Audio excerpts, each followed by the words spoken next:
Well, welcome everybody. We might be having some audio issues that we're trying to solve in the background, but let me know, are you all okay with the order of the program? Is there any different way I should introduce you? You can just drop it in the chat for now.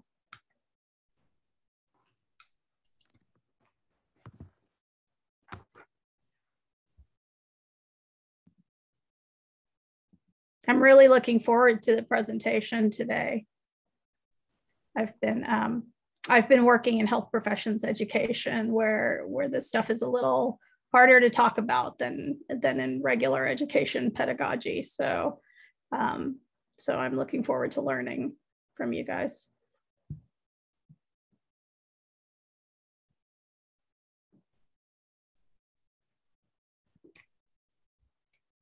Dr. Lewis, are you okay? I haven't been able to hear you, so I'm not sure if you're able to connect.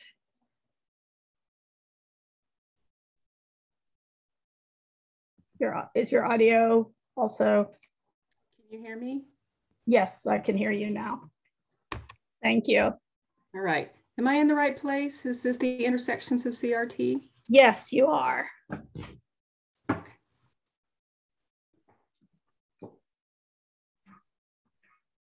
George, are you able to connect? Dr. Ligon, are you able to connect? I think we still can't hear you, maybe. Yeah.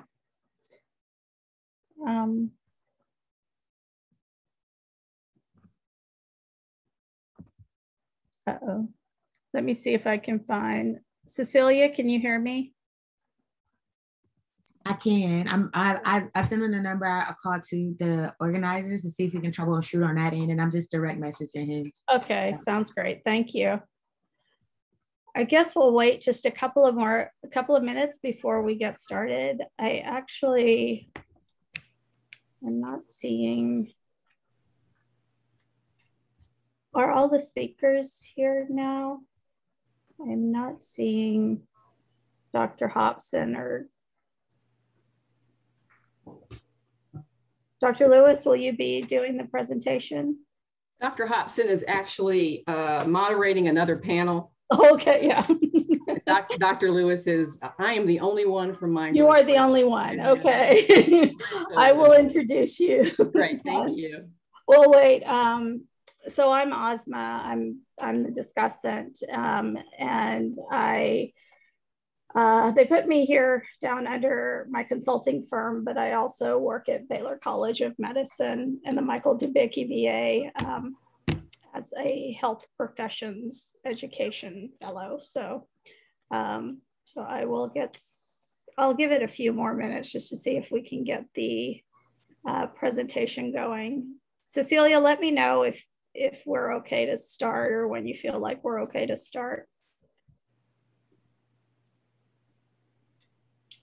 Asma, can I just check in real quick to see if you can hear me? It's Absolutely. working. It's Thank working. Yay. All right. So we can get started. Yes, this is great. So do you have presentations, like you will bring up your own screens? Because I don't have yours. Okay.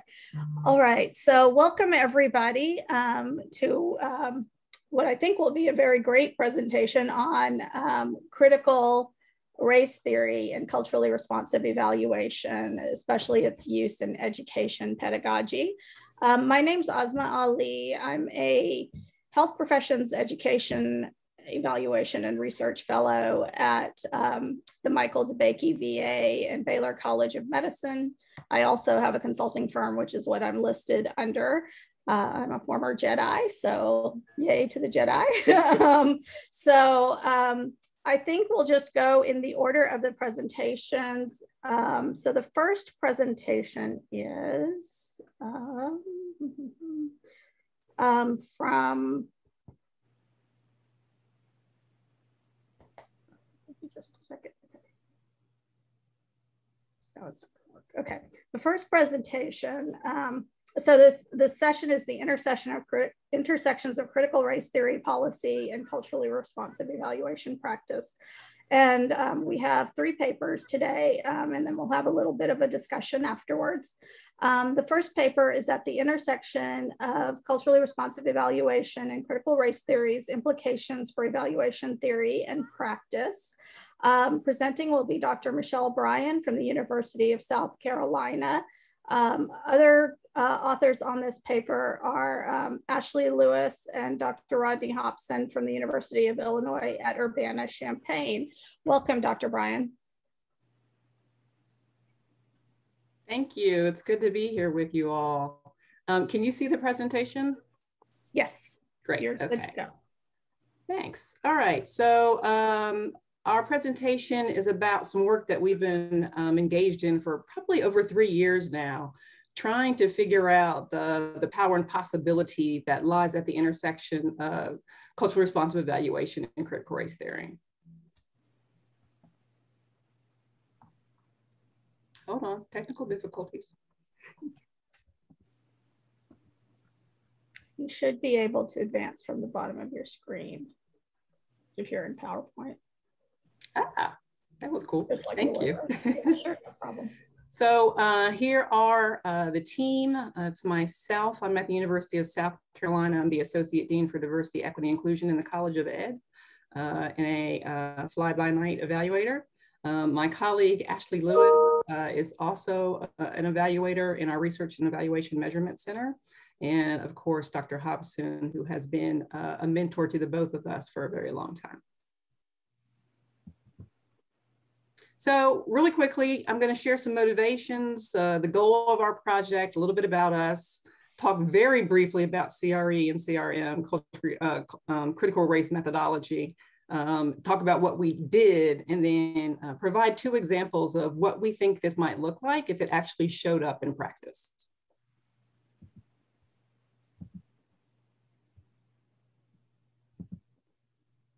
So we're pretty much bonded by a shared background. We all come kind of from various fields in the sociology of education, social foundations of ed. And we've all had experiences both studying and writing about critical race theory. We were really energized in 2018 by that special issue of AJE that was a featured forum on race and evaluation, and wanted to think about what did it look like to try to contribute to that ongoing conversation. One of the other things that was really important to us is that we feel like there's a dearth of real world cases and applications for innovation around this. So we wanted to try to make sure that our intervention had something towards that end. And we also really wanted to seize on the opportunity that we think exists to use evaluators' appreciation for and understanding of the importance of culture, as they do in CRE, as a vehicle then for kind of pushing the discussion towards race. So our goal is really to try to articulate the relationships that we see between race and culture and evaluation, and the bridge that we see between culture responsive evaluation and critical race methodology. We also really are trying to find a mechanism for attending to the multiple ways that racism manifests in evaluation. And then finally, thinking about framing evaluations as a vehicle for illuminating racial biases and stereotypes and discrimination. But one of the things that I got to lay out from the very beginning is that we are not suggesting that introducing race into a culturally responsive evaluation allows you to kick culture out or replace it with race, right? So we are trying to highlight the ways in which if you attend to culture, then you must attend as well to race. So here are a couple of truths that we hold. We believe that recognizing this, how race and racism function is a responsibility of the profession, that evaluators have a responsibility to critically reflect upon how racism may be affecting their own practice. We also think that the epistemological orientations and worldviews of evaluators, kind of contribute to how they frame racism, and that's kind of fraught right now, in that giving and addressing systemic racism and inequality in evaluation is kind of paramount to the field. Then we need some paradigms and some approaches, some tools, if you will, that are up to that task. And so we think that this might be one particular possibility. So we take from the work of Hood Hobson and Kirkhart and Hobson as well, our general definition of culturally responsive evaluation, which I'm sure everybody in the room is familiar with. One of the things I think is really interesting is that Dr. Hobson talks about the way in which culturally responsive evaluation is a theoretical and conceptual and inherently political position that includes the centrality of culture and theory and practice and evaluation, and how if you remove the words culture and replace it with race and move evaluation and replace it with educational research, you basically have the exact same definition, right? So critical race methodology is a theoretical, conceptual, and inherently political position that includes the centrality of race in the theory and practice of educational research, right? So clearly they must be related somehow. So you all know that culturally responsive evaluation is more so about the framing with which you go into the field thinking about evaluation, right? So it's not that it changes what we all understand to be the common stages in an evaluation, but it does change how you go about enacting those stages. So then thinking about critical race theory, very much situated in education. I want to acknowledge that it did come out of critical legal studies in the 1970s and matriculated over to education in the late 80s, early 90s through some powerful work by Gloria Ladson-Billings and Bill Tate and others.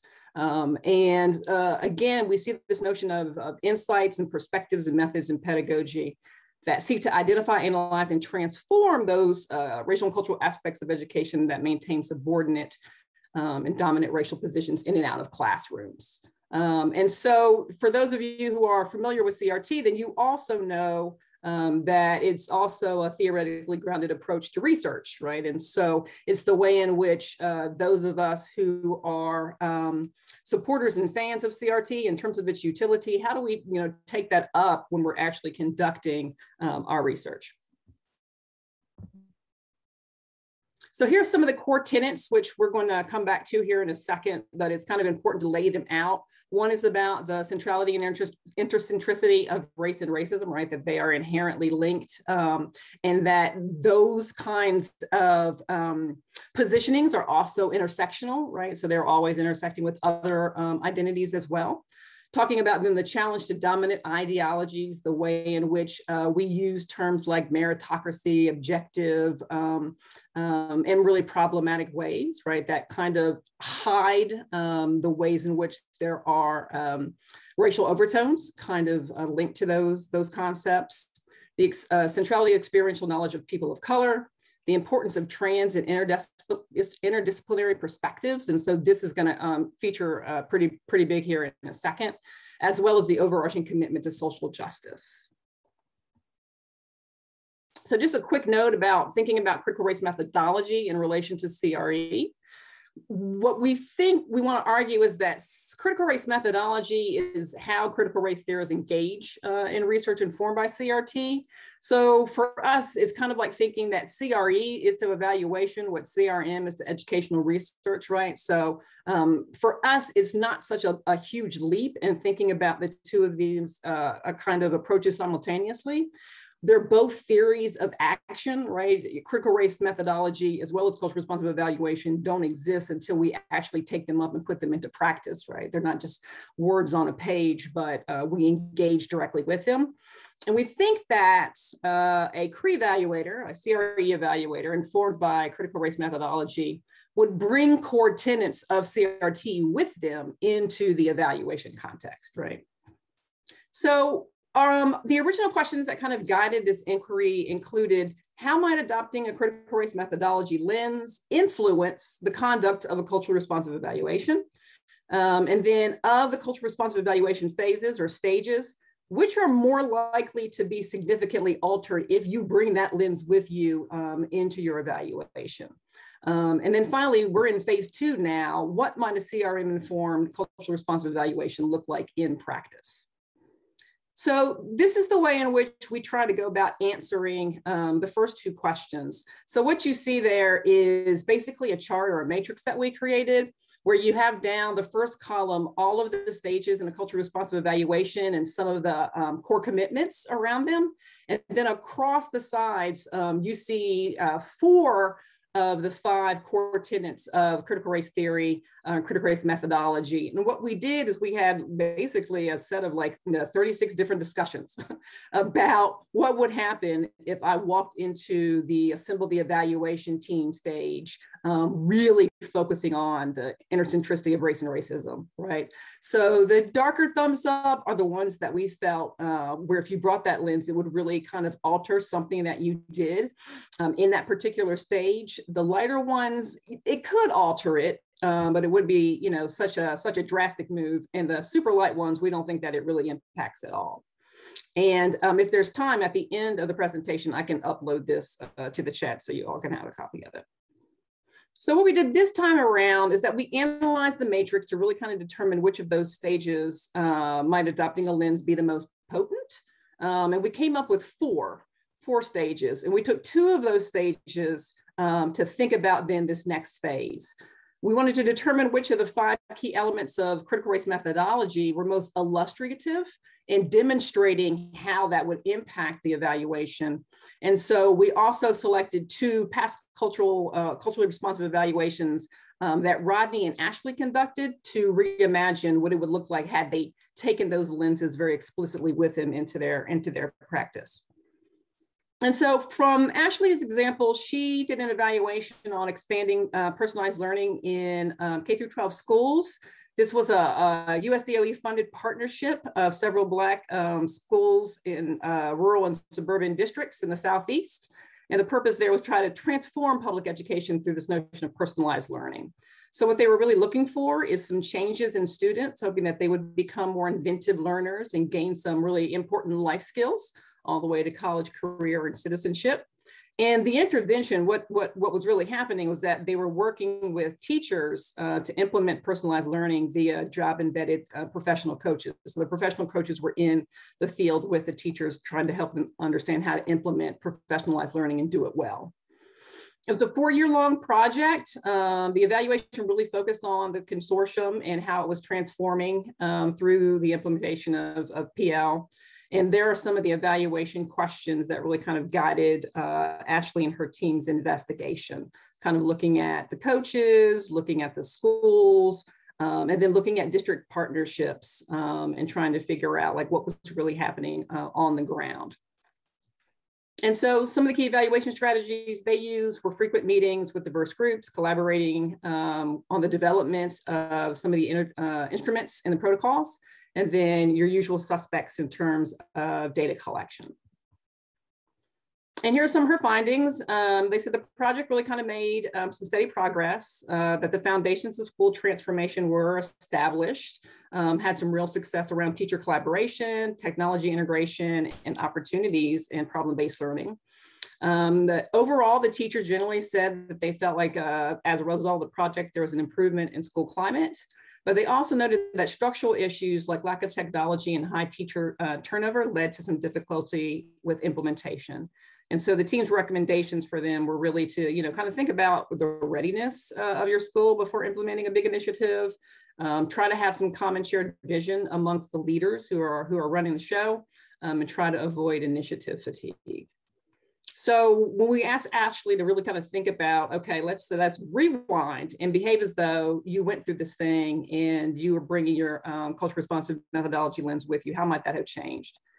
And so she chose to really focus on that in terms of stage 3, which is evaluation purpose intent, and had some insights into what that would have looked like had she carried that lens into that stage of a cultural responsive evaluation.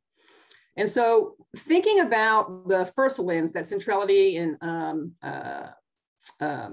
intercentricity of race and racism, she said if they had interrogated racism from the evaluation's beginning and thus uncovered the ways in which the project's aims actually failed to address core racial equity concerns in the schools, concerns that preceded the project and ultimately prevented the envisioned transformation, then they feel like their findings and their recommendations would have been completely different. She also talked about how if they had addressed the racialized power dynamics within the project, thus providing an explicit space to address the dearth of Black leadership in the project, as well as provided an explicit lens through which they might have critiqued the interventions, selected would have allowed for more explicit counter storytelling through the evaluation, which is a big concept in critical race methodology. Thinking about dominant ideologies, she said, had the team had specific lenses through which to examine the project's issues, rather than attributing a lack of progress on project goals to the instructional coaches, who were largely Black women who rarely directly involved in major project decisions, or in the evaluation determination of whether or not the project was progressing towards the goals, right? So when you're not paying attention to race and racialized experiences, the explanations you do come up with for why things are going south can be problematic. She said that they had contextualized their findings that participating schools struggled with project implementation due to technology, infrastructure, support, district, and high levels of teacher turnover within the racist ideologies and structures that have allowed for the persistent underfunding in schools serving rural Black communities in the South, right? So their findings may have been a lot more nuanced, right? And a lot more spot on in terms of who's to blame. In terms of the importance of transdisciplinary perspectives, she said that if they had countered the project leadership's assertion that disorganization and dysfunction at the school and district level were to blame for the project's failures, not all of them, but some of them, with insights from CRT policy analysis, that reminds us that school discourses often lack a contextual analysis of historical racist practices and ignores the power dynamics that disadvantage communities of colors. That would have been a very different kind of evaluation. And finally, she talks about if they had included historical analysis of the communities in which each of those districts were situated, it would reveal how several were in communities that experienced significant white flight from public schools during and after deseg, and that the evaluation might then have been contextualized by an understanding of how communities experiencing racist disinvestment in public schools when white community members remained in the community, but opened private Christian academies where their children continue to go to school to this day. Right, so I'm gonna skip through this second example because I know that I'm running out of time. This was Rodney's project. It was on STEM. They were trying to figure out if a STEM program that was being run in a couple of different universities in a Midwestern state was having any impact on increasing the likelihood that those folks would go into the STEM profession. And so, you know, basically when he went back and kind of revisited, he did the frame the right question and thought about, you know, the different kinds of questions that they would have asked had they come within with a CRM lens, right? Kind of focusing on microaggressions and racial bias. They would have asked the scholars whether they believe their development, their skills development included the ability to buffer the racial hostility faced in STEM higher education pipelines. Right, so some really pointed questions that we know from the literature speak to the experiences of students in STEM pipelines. They would have ensured that the evaluation questions address the pervasiveness of racial narratives and ideologies that research demonstrates undermines the academic achievement of STEM scholars, and ask questions that would have illuminated problematic notions embedded in STEM. They would have privileged their scholars' experience more closely, attending to their contextualized experiences, contextualized their assertions about the roles that students play in ameliorating practices that were counterproductive to their own advancement, and included more critical analysis of individual experiences of scholars in multiple STEM units across different types of institutions. So some benefits, we think that, you know, if you were up to the task, you could really kind of benefit from ensuring that race and racism are consistently centered, and thus the white racial frame that is often operating in evaluation context gets decentered. But it also makes some really important demands of evaluators as well as program staff. It's most useful, we think, when race is acknowledged as central to what's going on in the site. And is best taken up by evaluators who are familiar with racial discourses and critical theories. And finally, you know, we just want to argue that we feel like CRE and CARM are cousins, so why not let them talk to one another? We think that this intersectional approach has both theoretical and practical implications. It offers us a more deliberate, contemplative contemplation of the role of racialized experience. And it still stays true to CRE's commitment to culture while increasing the likelihood of illuminating and addressing racial discrimination and inequities. Thank you so much, Dr. Bryan. My pleasure. Our next presentation is by Dr. George Ligon. Did I pronounce that correctly? You did. Thank you very much. Great, thank you. And it's called Hope for Whom, a Critical Race Theory Policy Analysis of Florida's House Bill 7069, Schools of Hope Policy. Thank you, Dr. Ligon. Thank you, Asma. I really appreciate it. Everybody, I am going to share my screen and hopefully share my presentation without any issues with the Wi-Fi. I'm just going to play it straight through, if you don't mind.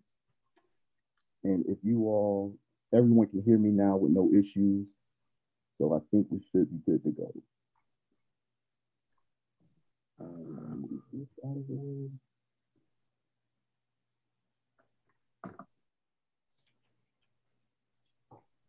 They're not doing what you're doing. They're not coming in and meeting the people in the trenches and asking the questions. They know everything. They're creating policy. It's like me creating policy without talking to my teachers about what do you think is best. They're in the trenches. They're meeting the kids.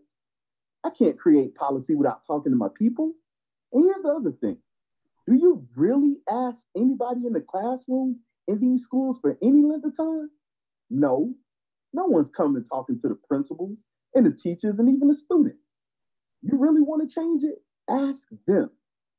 They don't want to hear the answers. Close it down. Change it, whatever. Don't find out what the root problem is to fix the problem. You want to turn schools around? Invest in them. That's how you turn them around. You invest in the people. Simple. I don't think it's rocket science. I don't. Hi, I am Dr. George Ligon IV. I am the Principal Consultant of Equitable Education Solutions. And that quote you just heard came from one of my principal participants in response to the question, what are your thoughts about how policymakers involve those responsible for implementing the policy solutions that they develop to remedy the issues that you say contribute to persistently low-performing schools? This principal has over 25 years of experience as an educator and administrator and earned the Principal of the Year award several times for their work turning schools around in their school district. In education, though, the people most often affected by policy decisions are the ones that are most often ignored. It's as if policy is done to them instead of for them. Welcome to Hope for Whom, a critical race theory policy analysis of Florida's House Bill 7069, Schools of Hope Policy. Let's review the problem of practice. Failure Factory shed light on policy changes that made Pinellas County Schools one of the worst school districts for Black students in the state of Florida. During the 2016-17 school year, Florida policymakers developed and legislated the concept of persistently low-performing schools. These schools were commonly called failure factories. At this time, persistently low-performing schools were schools with 3 consecutive years of a DRF grade, or a school that was closed by the state under the authority to enforce public school improvement that was within 2 years of submitting a notice of intent to reopen. Persistently low-performing schools' student populations were almost entirely economically disadvantaged. However, the list of persistently low-performing schools did not separate school enrollment by race. I reviewed the racial demographics for each persistently low-performing school and found that more than half of the schools listed were mostly Black. However, Black, Latinx, and white students made up approximately 22, 32, and 39% of all Florida public school students, respectively, during the 2016-17 school year. It was clear to me that Black students were disproportionately represented in persistently low-performing schools. Conversely, only one persistently low-performing school had a predominantly white student population. So persistently low-performing schools primarily affected non-white students, especially communities concentrated with economically disadvantaged Black students. During the same time span, Florida legislators developed the solution to this problem of persistently low-performing schools, the Schools of Hope. Schools of Hope are Title I eligible charter schools within the school zone of a 5-mile radius of a persistently low-performing school and are operated by a Hope operator. Consequently, I wanted to know how the Schools of Hope policy would address poor performance outcomes of economically disadvantaged Black students attending persistently low-performing schools. I use critical race theory, moreover critical race theory in education as my theoretical framework because the racial disparities in education that continue to affect Black students in the US. Florida's data for persistently low performing schools demonstrated this disparity by its overrepresentation of Black students. Additionally, as the intersection of economic disadvantage status and non-white race became more concentrated within a community, the school was more likely to be persistently low performing. Although persistently low performing schools and the Schools of Hope policy mostly affect economically disadvantaged minoritized students, the Schools of Hope policy language was race neutral. Thus far, race neutral education policies such as the No Child Left Behind Act, aimed at improving the education outcomes of economically disadvantaged minoritized students, have either maintained the status quo or increased the severity of the issue. I use the tenets of critical race theory, entrance convergence, critique liberalism, narratives, counter-narratives, storytelling, counter-storytelling, and the permanence of racism to analyze the Schools of Hope policy and associated data that was collected. I use these tenets along with the 5 distinguishable themes of critical policy analysis to know the difference between what was rhetoric and practice reality, the policy's origin, its intent, and its role in reinforcing the dominant culture, how it created winners and losers through the distribution of power, resources, and knowledge, what part social stratification played on the policy's larger influence on relationships of inequality and privilege, and in what ways did members of the non-dominant group resist or engage in the policy's implementation. Here you can see the data that was collected. I used the Schools of Hope statutes and any associated statutes with it, the list of persistently low performing schools and the school enrollment data of these schools, many of the Schools of Hope policies, newspaper articles and interviews, charter school court cases, CRT and charter school journal articles, charter school performance reports, and semi-structured interviews. For the narrative counter-narrative tenet, I conducted semi-structured interviews with 9 employees from a large school district with several persistently low performing schools with neighboring charter schools within the zone of those persistently low performing schools, including a Hope operator. There were 4 principals of persistently low performing schools and 5 district administrators that worked with or supported those persistently low performing schools that participated in these interviews. I used the tenets of CRT to conduct a deductive content analysis to understand what data aligns with which tenets of CRT, how did the data align with the tenet, what was the data saying, or what was not being said, what support materials were needed, if any, to further interpret the data, like associated statutes, court cases, or Hope operators' letters of intent, just to name a few. What themes emerged, and how did the Schools of Hope policy address these themes? What implications did it have on those affected? Did it remove or reinforce the problem of poor performance outcomes for economically disadvantaged Black students attending persistently low performance schools or not? For the critique of liberalism, I found that race was avoided, ignored, ambiguous, or excluded from the Schools of Hope policy. As an example, the definition of Hope operator only referenced the economic status of students and their families. However, Hope operators were required to have a history of success working with students with similar demographics. The phrase similar demographics in the Hope operator status is ambiguous. Consequently, Hope operator Ideal Public Schools submitted a letter of intent to open the Schools of Hope in Hillsborough County that indicated 89% of students at Ideal schools were Hispanic and only 5.5% of students were Black. However, 2 persistently low performing schools in the proposed location or geographic region of Ideal's letter of intent have student populations that are more than 75% Black and less than 15% Hispanic. Those racial demographics are not similar, but the race neutral or colorblind approach allows Ideal to open up a charter school next to these schools, which is what Florida policymakers wanted. Under interest convergence, I found that Schools of Hope policy advocates wanted to remove barriers for charter school establishment and growth in Florida and financially invest more state funding into charter schools. Legislators advocating for the Schools of Hope policy created the problem concept, persistently low performing schools, in 2016, although there was a history of D and F rated schools that spanned more than 7 consecutive years for some schools in some instances. They also created the policy solution, Schools of Hope. They used consistently rated D and F schools to do so, to grow charter schools in the state without school district interference or sponsorship. Some charter school companies had been denied sponsorship to expand into new school districts to establish new charter schools under Florida's charter schools law. For example, see court case, the School Board of St. Lucie County versus Somerset Academy Incorporated Somerset College Prep Middle School. During the 2016 election cycle, Florida's charter school industry spent the most money it had to date on candidates, political committees, and political parties. Legislators that spearheaded the Schools of Hope policy with direct ties to the charter school industry, including receiving financial contributions, were former Speaker of the House Richard Corcoran, Representative Manny Diaz, Representative Michael Billica, former Governor Rick Scott, Representatives Chris and Jack Latvala, just to name a few. The original Schools of Hope policy was known as Schools of Success under House Bill 5051. It was passed by Florida's House on March 30th, 2017, but was voted down in the Florida Senate on April 13th, 2017, and placed in the conference with the Appropriations Conference Committee on April 27, 2017. The House then withdrew House Bill 5051 on May 3rd, 2017. And Florida legislators used some strategic tactics to pressure Florida senators into approving the Schools of Hope policy under House Bill 7069 on the last day of the annual session. After it was rejected weeks before as House Bill 5051 Schools of Success.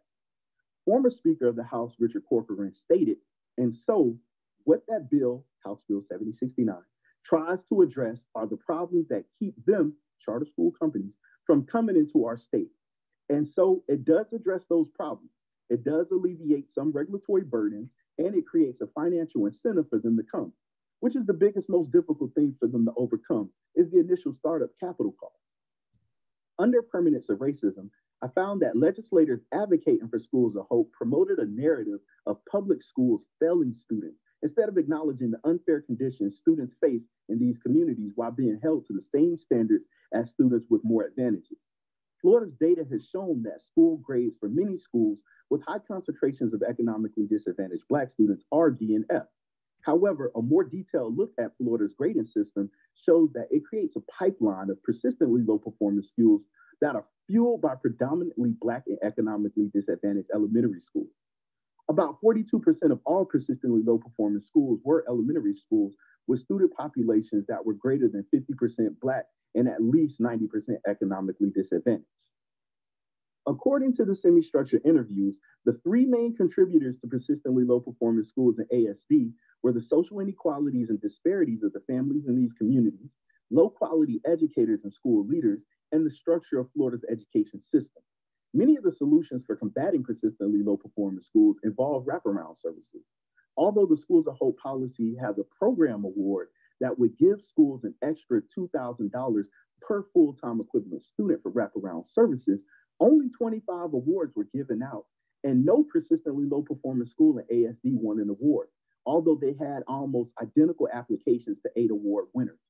Additionally, ASD participants felt a need for solutions to identify and address root causes of persistently low performance schools and improving educator quality in these schools. Ultimately, ASD educators felt that the Schools of Hope policy did nothing to help them or their students as members of their school district.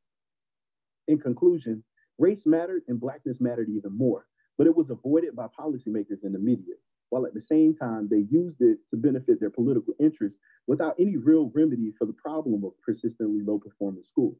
Thus, intentionally or unintentionally, the Schools of Hope policy leveraged and reinforced racist outcomes and did nothing for a district of students that needed it. Thank you for your time. Here are a few recommendations that I have provided.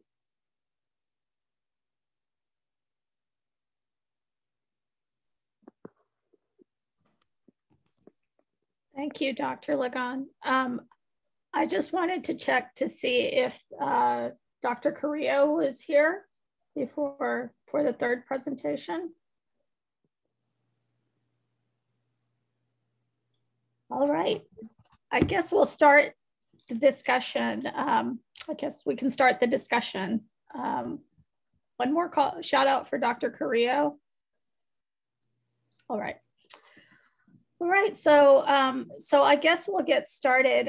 Do we want to start with any questions that folks may have?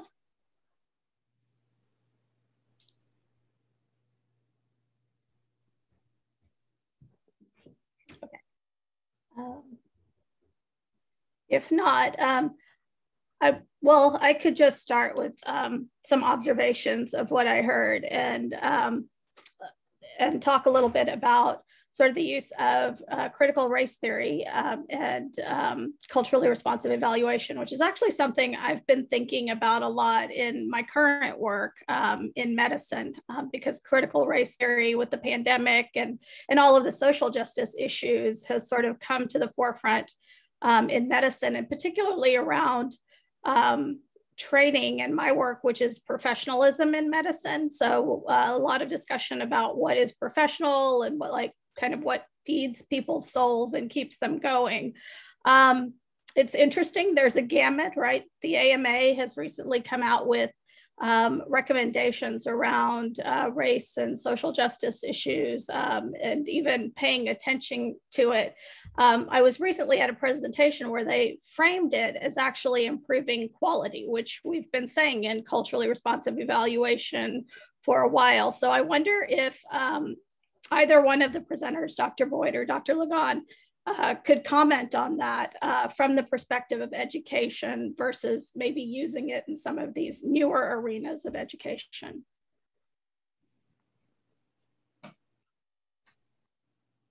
Dr. Ligon, do you want to take that? Sure. And if I'm understanding you correctly, you're essentially just asking about using CRT in education in comparison of some other fields and things of that nature, correct? Mm-hmm.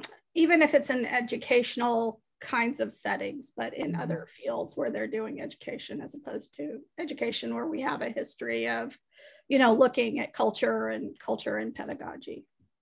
Yeah, I think from my perspective, the big thing for me in the use as a theoretical framework was just the onset of looking at the data as I was breaking down the data. And I noticed that, there was something clearly missing, and it was the racial makeup of students within these schools. And so as a result, I felt that there was something that was trying not to be told. And so, it took a long time to go through each of those schools, one, to find a resource to pull the information for each of the schools, but then to go through each one and to break down the demographic data. And it told, a very true tale, which was the fact that, hey, this issue is primarily affecting this community of people. Hispanic people were largely impacted as well, but the difference in that was, the representation of Latinx students throughout the state of Florida in comparison to Black students throughout the state of Florida, where Black students only made up about 22%, but they were significantly overrepresented in persistently low performing schools. And so why is that, right? And that's what the use of CRT helped to unravel, was to look to make sense of, this is an issue, and why is this issue the way that it is? However, it also helped to make sense of the narrative that was being communicated by politicians in an attempt to hide what the true issue was and how this was being used in their own personal interest. Mm-hmm. Asma, I think CRT just has high transportability into other fields because the tenets just resonate. And we carry them with us into whatever context we enter, and like I said, use those lenses to better understand what it is that we're looking at, right? So I just had a conversation with a colleague who's thinking about taking it up in information and communication sciences. And I'm like, okay, all right, let's talk about what that's going to look like, right? And so, from that, the health background, right, we already know about critical race, public health, there's a framework out there as well, right? And so I think, there's always a danger, right, that as it travels, it loses some of its potency, right? CRT scholars are real serious about making sure that if you're going to talk about CRT, that you take it back to legal studies, right? Legal studies is where it all started. And I think that, in a lot of ways, they're right, because we have to talk about where these notions of like intersectionality originally came from, and what was Kimberly Crenshaw actually talking about, right? But I do think you see some resonance for folks who are in fields that you wouldn't necessarily think CRT would show up, and it is. It's in counseling, like it's in a lot of the fields that as evaluators, we find ourselves entering. And so, it will be interesting to see its potency over time. whether or not it continues to proliferate in these spaces and whether or not people are finding real utility. I always say to my doctoral students, my issue with CRT is that I feel like it has a lot of explanatory power up front, right? It helps you to think about what you're going to go look for, how you're going to look for it, why you're going to look for it. But it is not necessarily conceptually light on the back, but it also, it doesn't, how do I say this? You have to create the resolution that it shows for you, right? So it doesn't leave the page in terms of its implications unless we're willing to take those up. And in evaluation context, I think that gets really hard because we're entering spaces in which folks don't necessarily always want to talk about race, right? And so we use culture kind of as a stand-in to allow us to get some of that in there, right? So, you know, this project that we engaged in, you know, you really had to think about the way in which the folks who you were going to collaborate with, because I am trained, as are my friends on the call, in collaborative and culturally responsive evaluation. I'm thinking about who wants to collaborate on me to interrogate the racist policies and practices that are going on in their space, right? So it really takes a different kind of organization, I think. But I will say more so now more than ever, I think those organizations are out there. Yeah, I think they're growing too, to your point. So, so I see it show up in spaces. It's just sometimes you have to convince people that aren't on that page, right? Or don't look at things from that lens. There are a couple of comments that have shown up in the chat. So I'm going to put those out there. So from Cecilia Von Guy, I'm curious about the investigation of the historical context policy power structures prior to evaluation. It seems that might create a really interesting power dynamic. How might that impact an organization's willingness to adopt the presented solutions given the sensitivity of the present climate? Yeah. Right on. Right on, Cecilia. Like, I don't have an easy answer to that question. But I think in a lot of ways, it behooves us, even if it's not, even if we don't explicitly use the opportunity to contextualize the spaces that we enter as evaluators when we're asked to come and evaluate programs. Anybody worth their salt knows that we have to have an understanding of the history, not only of the program, but the area, the location it's situated in, to understand that interplay between policies, procedures, and practices that are being superimposed on those folks that are often racially tinged. And so I hear you 100%. I really think the historical analysis, particularly in Ashlee's case, would have been extremely powerful, right? There's that whole legacy that around the impact of desegregation, the impacts of disinvestment in public schools in Black and brown spaces, that you can't not talk about a program situated in those locations and not understand the implications of that. Yet, according to Ashlee, like, no one talked about it. Absolutely no one talked about it. And it's problematic because of the ways in which you saw where they were attributing blame. I'm going to use that loosely, but you know, the problematics to disorganization and dysfunction. Well, where did that come from? When did that start? And who's responsible for it, right? So the solutions or the suggestions or the findings that we come up with, I think, have to be somewhat contextualized.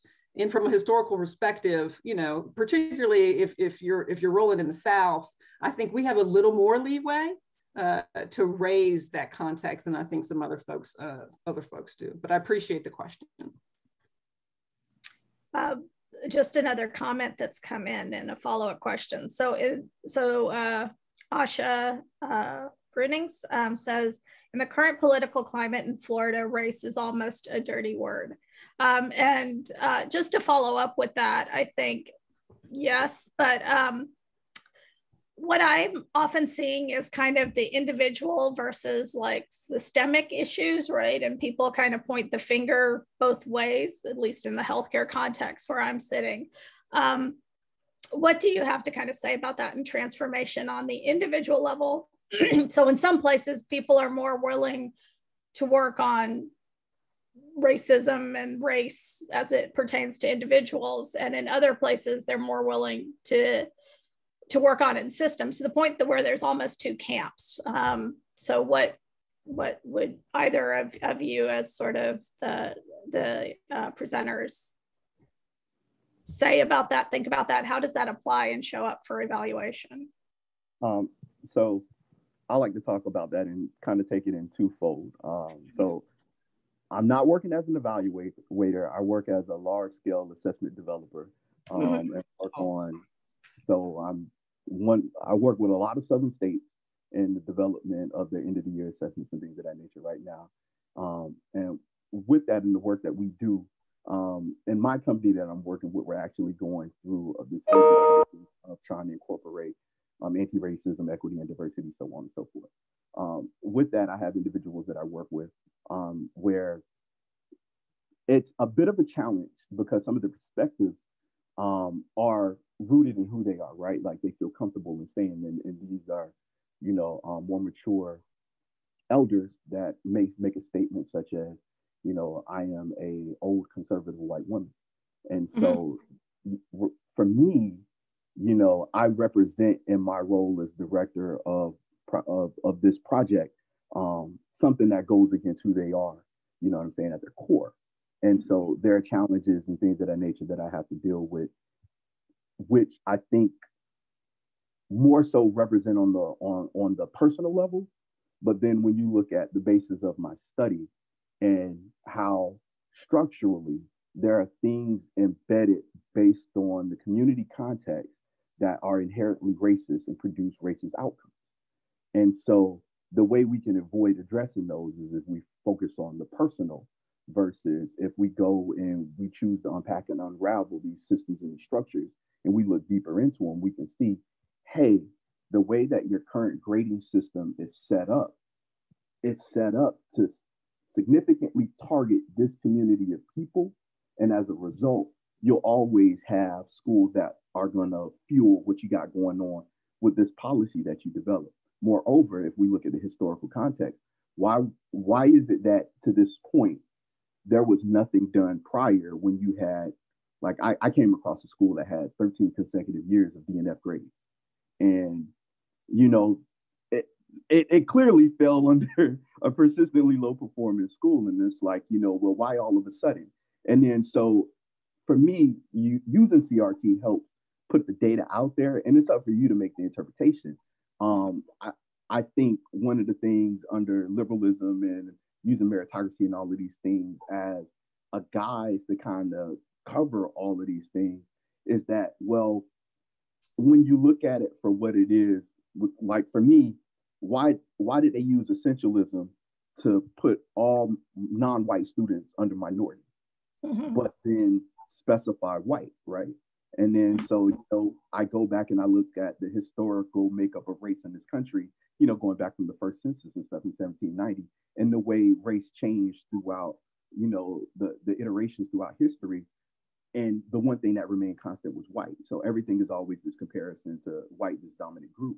And so, well, how do you benefit that comparison? And that's where the history comes in, is that, there's always been a sense of making a comparison that's going to be beneficial to this dominant group. And so whenever that comparison would present any type of threat to whatever the interest or agenda is of who's ever pushing whatever they're trying to do, like that, it's changed. And so, like, I recently moved to Texas, and it was just one of the wildest things to me to see like Latinx. I think it was like Midlothian or something as an area, but they have like Latinx people situated as white. And, it's like, wow, that's something that if you're outside of this area, you don't recognize and realize and see the implications of that. And that's political power. And so I think it's huge for people to be able to look historically and make sense of how these changes influence maintaining the status quo. And so as a result, this is a huge reason why CRT is important in the work that we do and why more people should leverage it in more industries. Yeah, I think that's spot on, Dr. Ligon. I'm thinking about answering the question with the CRT concept. So for me, it's about interest conversions, right? Whether or not you go the individual route or the structural institutional route really depends on who are you talking to. And where is there an opportunity to converge your interests with theirs in order to get some traction going on, right? So I'm okay with the fact that some of the conversation revolves around or could move towards, okay, let's look at policies and practices. And then some of the conversation revolves around, okay, on the individual basis, like what books am I going to read to help me stop being so centered in my whiteness, right? So by and large, I think when we're out there in the field working with folks, because Asha, I hear you, like, I'm not sure that I would really want to be doing like race-focused work right now in the great state of Florida. Yeah. So I think like, where are the opportunities? What's the tenor of their conversation? And where can you partner in your thinking with them on trying to get some things to move? Because I think it's also kind of a meet people where they are type of thing. So where are those opportunities to introduce its function, the way that race and racism shift and move? Because George just gave us some really nice examples of that. And what seems to resonate with the folks that you're working with? Where do you see them nodding their heads when they're on a Zoom call with you? And trying to run in that direction and try to get some traction there. So I don't think it's a either or, it's definitely an and. So let me open it up to the floor. Are there others? Sorry, excuse my throat's kind of funky today. Are there others on the call in the audience who'd like to pose a question? Anyone? Ask me anything. Just don't ask me for money.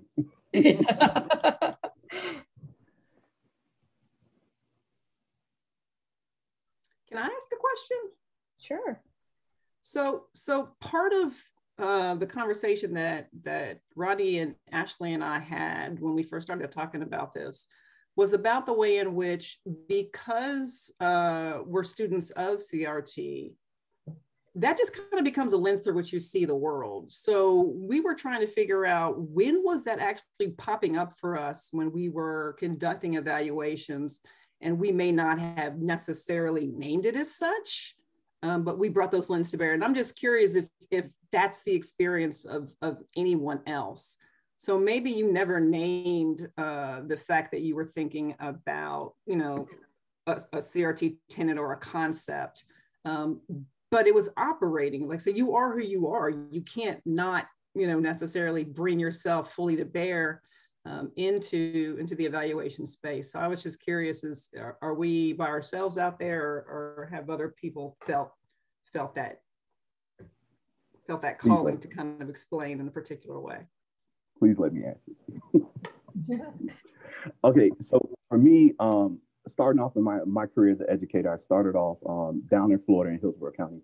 I transitioned up to the East Coast, Virginia and DC.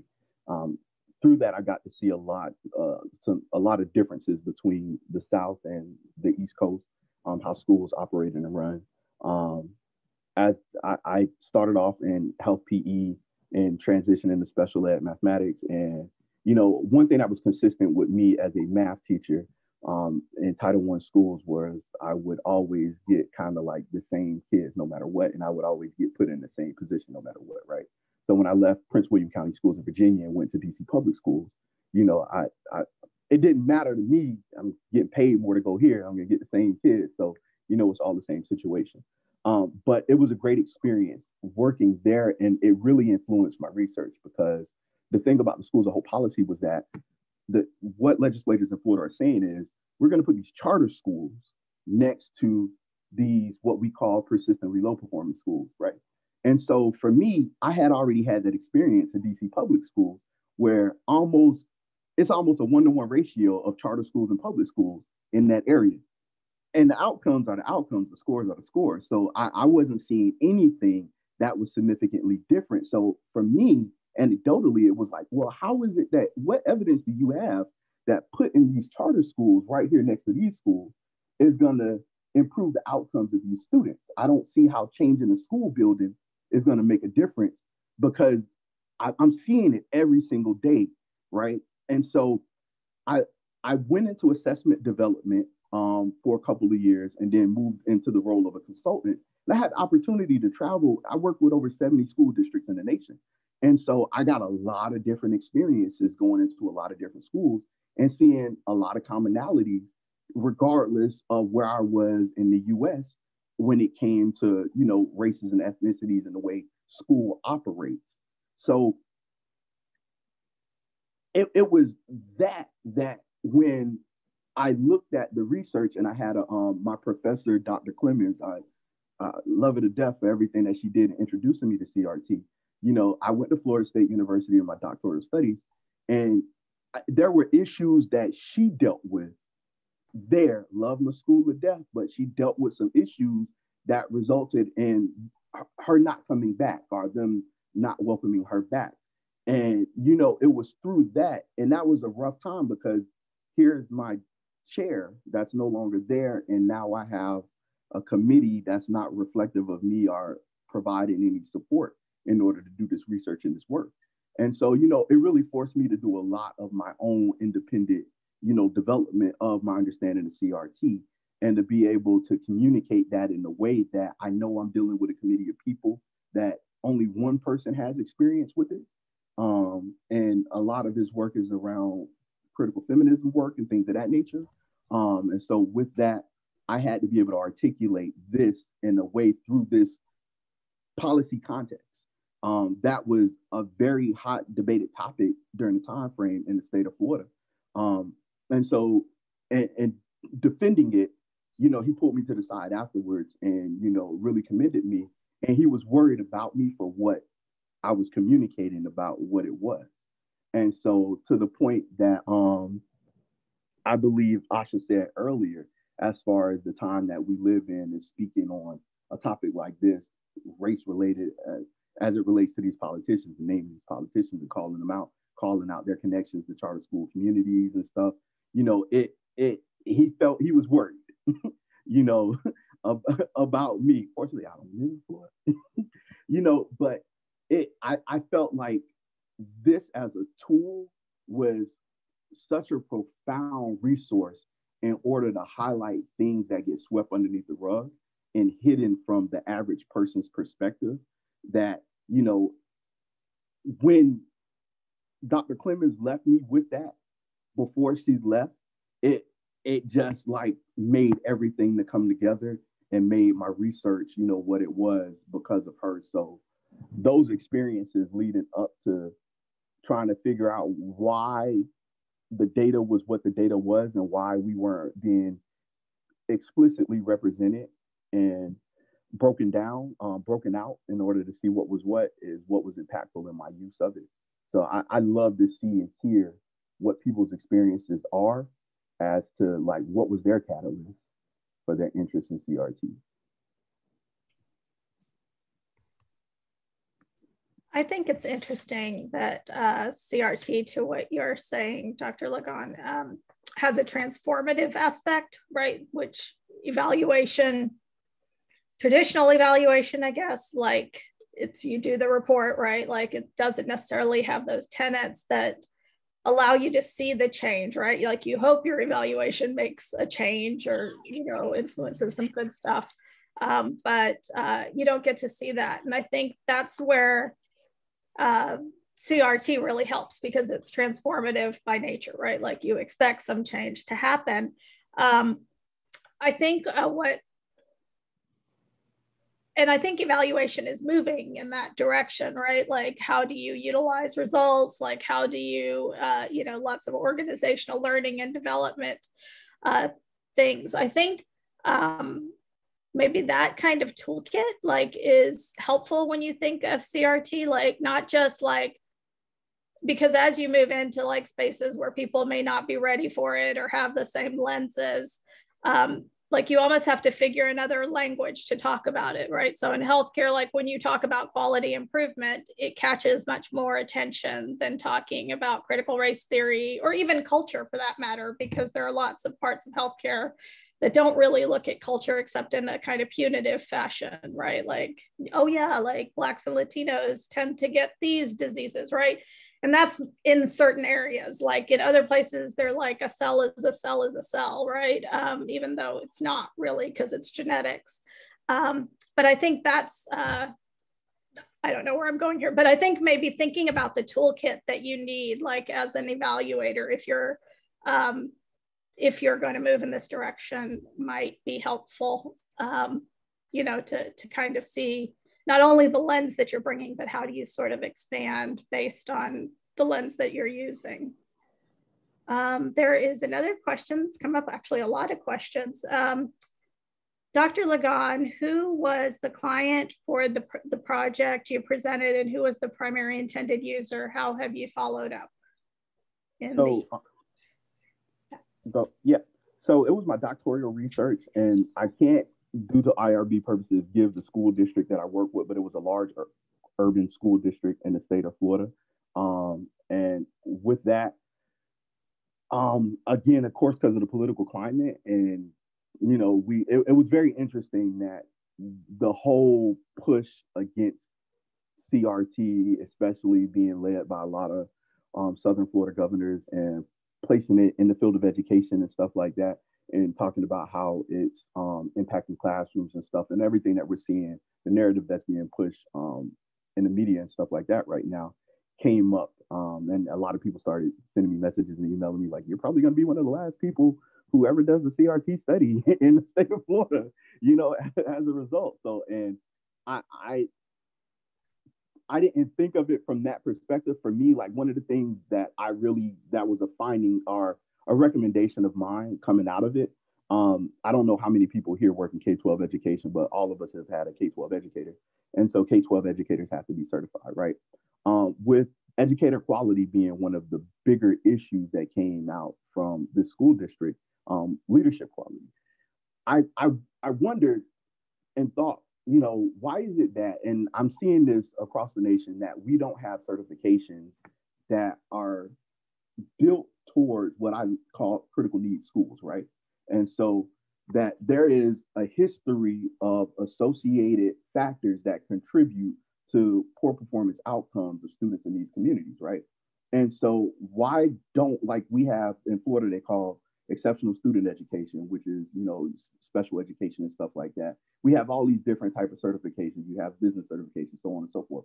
But we don't have any type of certification that targets supporting this critical population, but we have it in other areas. And so for me, that was something that I thought would be valuable, is that if there was an investment by the state, you know, if you're looking to pull over 140 million a year from the general fund in order to funnel into charter school systems, you know, and their establishment and growth, and there's nothing that's going to be consistent for every school, public school district, to ensure that these school districts have an opportunity to get some type of government support beyond closing them down and putting more competition next door to help them improve their student outcomes.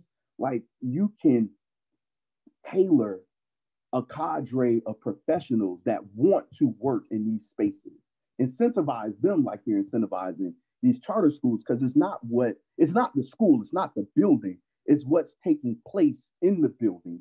You know, unfortunately, some charter school research leans towards cherry picking and things of that nature based on the model of how they welcome students into the school. Whereas in the public school, you don't have choice. It's you get who comes through the door. So where are we having schools that are reflective of these public schools that are having success, that we can start collecting, you know, what are the things that are working? What are the things that are opposing these contributing factors?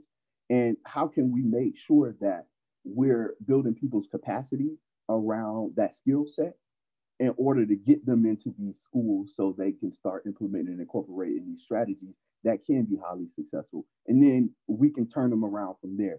So that's why I opened up with the statement that I did, because that principle, it really resonated with me that you need to invest in the people. You need to invest in the people here doing the work, the kids, the community, and that's not what's necessarily happening through this policy. So for that particular school district, they had a lot of things going on that the people in the district felt as if those things that were happening negatively impacted their ability to get program grant awards. And I felt like that was something that was hugely unfair. And so what can we put in place to counteract those things? Because when you've got 89 schools and 25 awards, everybody doesn't get something. So you have a list of all these schools, and how are we picking and choosing who gets something and who gets left out? And I think that's something that for them, to have something like this to kind of magnify what those issues are, they found it valuable.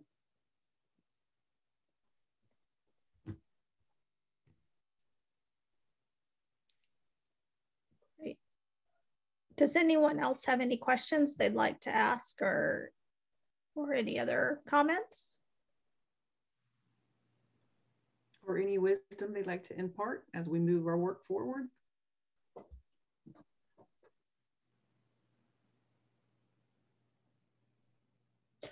I'm curious if folks have utilized different tools in their work.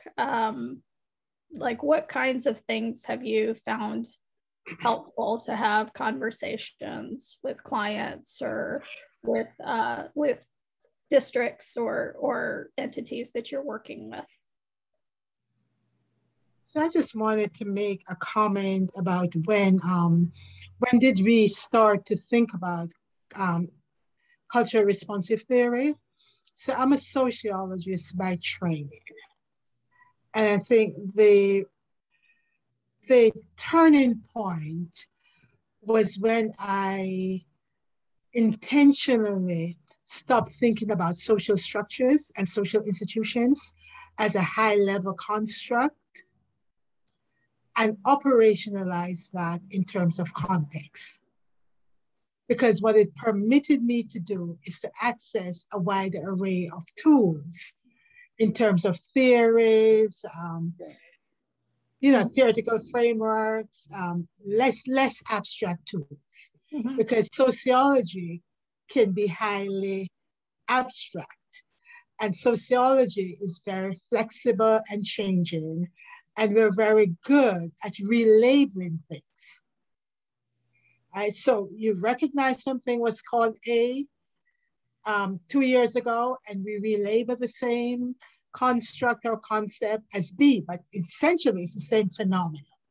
Mm-hmm. So what I did was to say, okay, there's something called social structures and there's social institutions, but the way you recognize those is by the context, because all of these social structures operate within a particular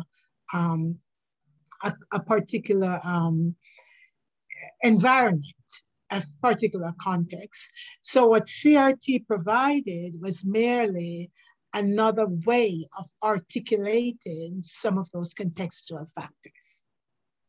So I draw on a wide variety of tools and principles and knowledge to articulate and begin to understand contextual factors.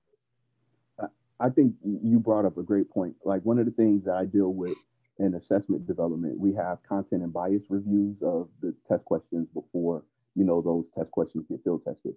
But oftentimes those content and bias reviews, even though it's a large state, are like you don't have any minoritized group representation or non-white representation, or it's very limited. And so, questions get by that, a predominantly white group wouldn't necessarily see as a racist question. And it's like, man, how in the world did this get on the test? And so when you start talking about the sociology, it's like, man, here you have this social group that, have one particular mindset in the way they see things, and it's not reflective. So the importance of having, multiple cultural representations, multiple racial representations, in order to help influence what this product is. Because I mean, there's been some questions that if I had to sit down and take that test question, like, man, I'd be very upset, and it probably would impact my outcome, knowing what I know now. So, and people aren't reflective of that in their content and bias review. And so here you have these things go out and they get on test form. And how do we, on the personal tip, impact those gatekeepers in a social dynamic, so that way we can help further influence them to be more cognitive about other communities outside of themselves. So I'm glad that you brought that point up. I think it's important. Yeah, I think in general that perspectives and contexts are shaped by our own personal experiences. And people tend to be more receptive about context, because then it allows you to infuse your own personal experience. It's like, that might be your experience. That was not my context. That was not my reality. So it allows you to connect on that level, because people cannot willingly, or we should not permit them to discredit your own experience. Right? So you can speak at a minimum, you can speak from a power of authority experiential. So that, I think that's what context buys us. Yeah, I like the way you talked about it in terms of levels, right? The individual, the organization, and the context, because I think some of, in certain disciplines or certain fields, they tend to focus on one or another. And even though the tools might be the same, like there's more explanatory power, right, in the social context than there is if you're looking at your organizational operations or even just individual relationships. Yeah, great point. Dr. Brian, you've been nodding. Did you have a thought you wanted to add? Oh, I was feeling like I was back in the sociology of ed classroom again. Yeah. It was just making me happy. It was just making me happy. That's all. Dr. Brian, can I ask you, when you all came up with the way you decided to use CRM in your research and put it together, like, how did you decide to construct your matrix? I mean, I started moving down the matrix perspective at one point, so I was very interested in seeing how you all did that. All right, I decided to do it.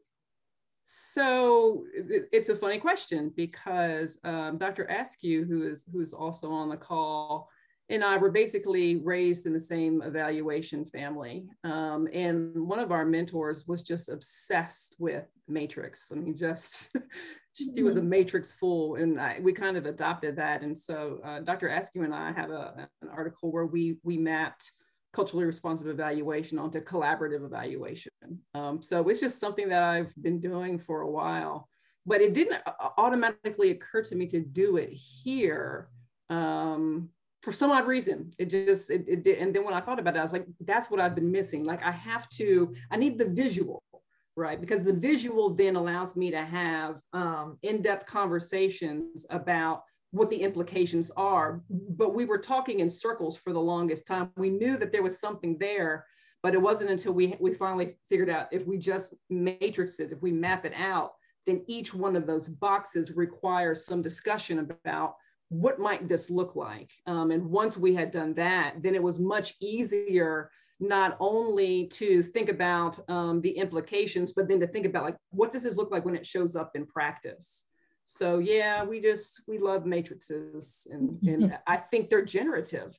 They seem pretty straightforward, but when you're trying to talk about two different fields or two different theories or what have you, I've always found that if I matrix them, there's something there for me that helps me get deeper into my curiosity about what's going on.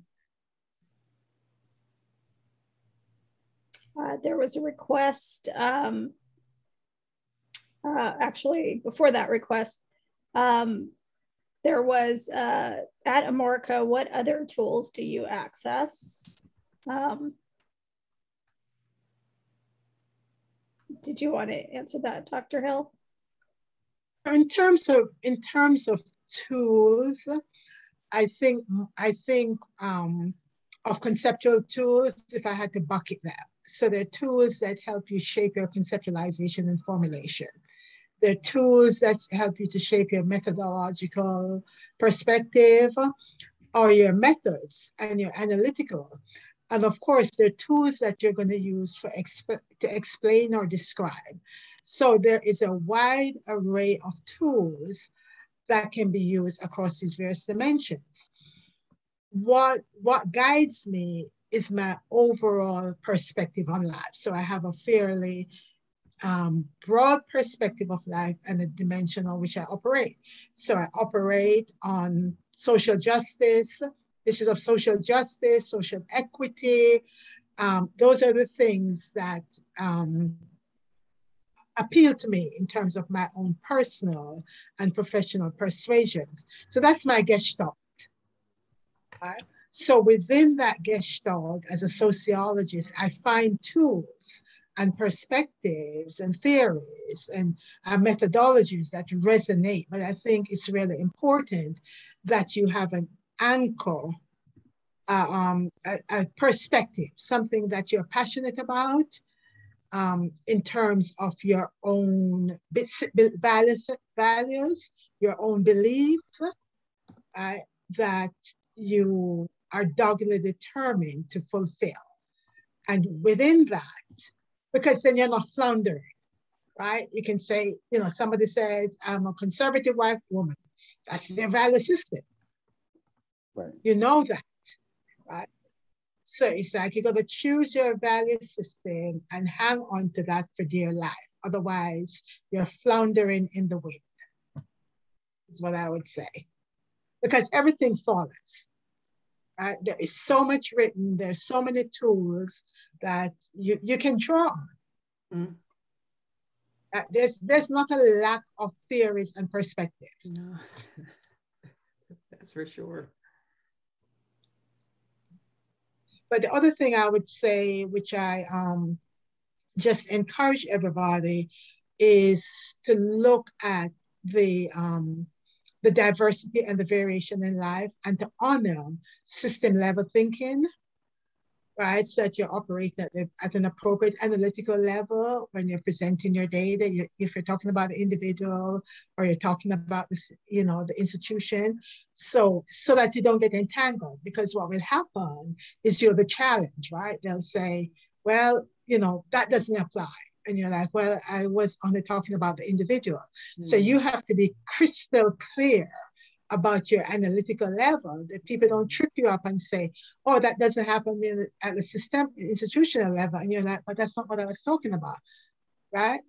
So I think personal clarity in your perspective and your values is absolutely essential before you can even think about the tools.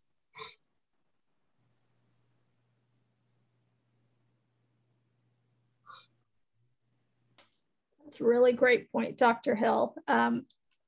Yeah, and often what I think happens when you present the lens, or in my experience, what's happened, I should say, maybe not everyone's experience is like that, is that people say, well, of course I'm not racist, or of course this isn't a problem because I personally operate this way, or I personally operate from a place where I value diversity. And in places where individual actors are very important, that can become confusing, right? Like as you're pointing out different issues that come up with the lens or with your evaluation that can be opportunities for improvement or change, but people might not see it because they don't operate from that place. Right, but somebody said you got to start where I don't remember where it was. Begin where the client is. So if the client starts at an individual level, you don't have to end there with them. Yeah. Right. So where the client starts and where you go are very different. So you want to start with them, to honor them, and not to invalidate their perspective. The question is whether or not that is your destination. Mm-hmm. It's a very good point. and we have the advantage of being able to move in different situations and different communities and different stakeholders. And that's a privilege that we have that we don't often use very well. Right? Because I find sometimes you're too busy we're either acquiescing or being complicit or agreeing with them, and you're like, maybe this is not the time. So, we have to imbue ourselves with the power that we have and use it well, is what I always say. It's a very good point. We had a comment that came in that says, these principles feel difficult to apply in settings where people commission evaluation. Foundations, nonprofits, independent school districts are liberal or neoliberal, but aren't really ready to reality test with CRT. I think, so for me as a consultant, especially during the time of the Trump administration, like I lost a lot of work, in certain school districts. And I went to certain school districts where people wanted to make sure I knew, what that area was and what it represented. There was one place in particular, and I'm from a place in Florida, Fort Pierce, a little small area, and we have a city next to us called White City. And growing up, like, we had a Klan in Port St. Lucie, so I completely understood and knew all of that. But for whatever reason, these individuals wanted to make sure that I understood where I was, right, in their community, and what the history of their community was, be it for my own personal safety, or be it for me as someone coming in to provide support and professional development and working with their educators, and helping them incorporate some cultural response to practices through STEM education, and being able to reach out and meet, a community of students that they may be having challenges with because of their own personal implicit biases or whatever the case may be.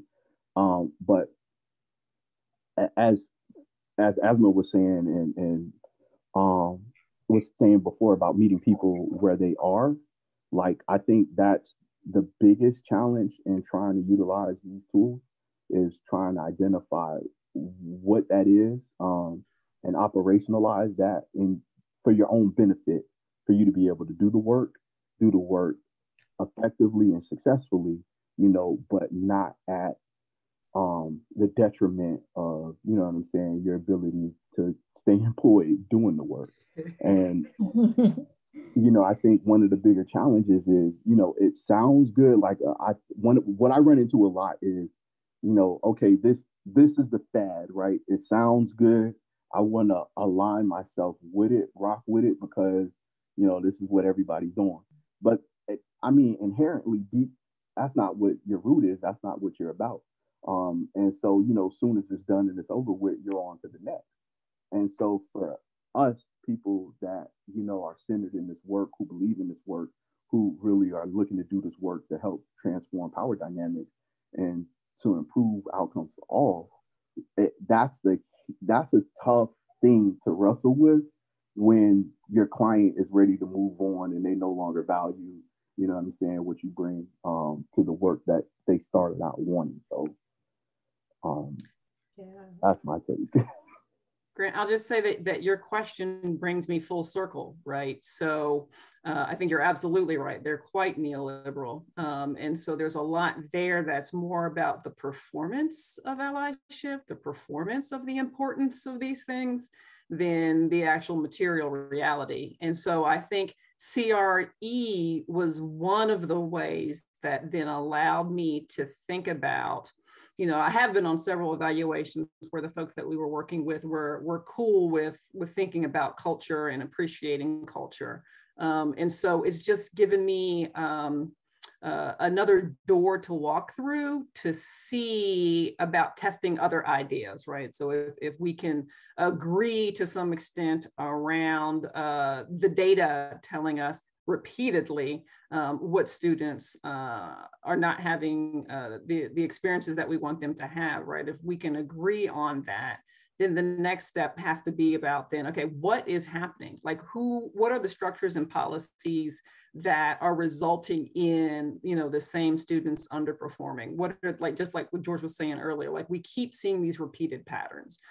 So sometimes the data is your friend, right? So you use the data as an entry into a conversation that might introduce then. It's very interesting to me that the same students who keep getting the short end of the stick tend to be students of color. Like what are the structures, processes, and discourses that we are using, particularly in education, that keep giving us these results, right? And then at the end of the day, I think if you can get people to agree, yeah, that policy is kind of problematic. Going back to Dr. Hill's point, sociology of education gives us an understanding that there are structures, there are processes, and there are discourses, right? And all of these things are impacting us in multiple different ways. But at the end of the day, every structure is made up of human beings, right? The university, I always say, doesn't exist until we bring it into existence by being there.